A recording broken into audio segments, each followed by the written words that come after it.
पेट्रोलमध्ये इथेनॉलचं मिश्रण 20% अधिक वाढवण्याचा कोणताही निर्णय घेण्यात आलेला नाही, अशी माहिती पेट्रोलियम आणि नैसर्गिक वायू राज्यमंत्री सुरेश गोपी यांनी राज्यसभेत एका लेखी उत्तरात दिली।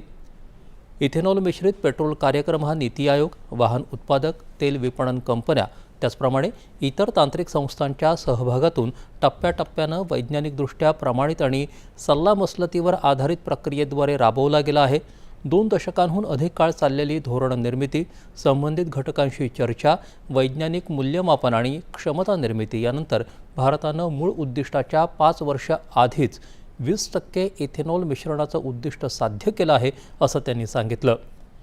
2014-15 या इथेनॉल पुरवठा वर्षापासून या कार्यक्रमामुळे 1,97,000 कोटी रुपयांहून अधिक परकीय चलनाची बचत झाली आहे। त्यामुळे 316 लाख मेट्रिक टन कच्च्या तेलाचा वापर टाळला गेला आहे। तसंच अंदाजे 952 लाख मेट्रिक टन कार्बन उत्सर्जन रोखलं गेलं आहे आणि भारतीय शेतकऱ्यांसाठी 1,66,000 कोटी रुपयांहून अधिक अतिरिक्त उत्पन्न निर्माण झाल्याची माहिती या उत्तरात दिली आहे। E20 इंधनामुळे इंजिन निकामी होणं, इंधन पंपाच्या समस्या, गंजणं किंवा कार्यक्षमतेशी संबंधित इतर समस्या याबाबत वाहन उत्पादक, वाहन संघटना किंवा ग्राहक संघटनांकडून सरकारला कोणतीही व्यापक किंवा पुराव्यासह तक्रार प्राप्त झालेली नाही, असं सरकारनं स्पष्ट केलं आहे।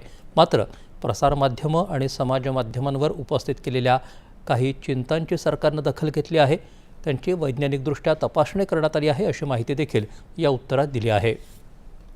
यानंतरच्या बातम्या थोड्याच वेळात।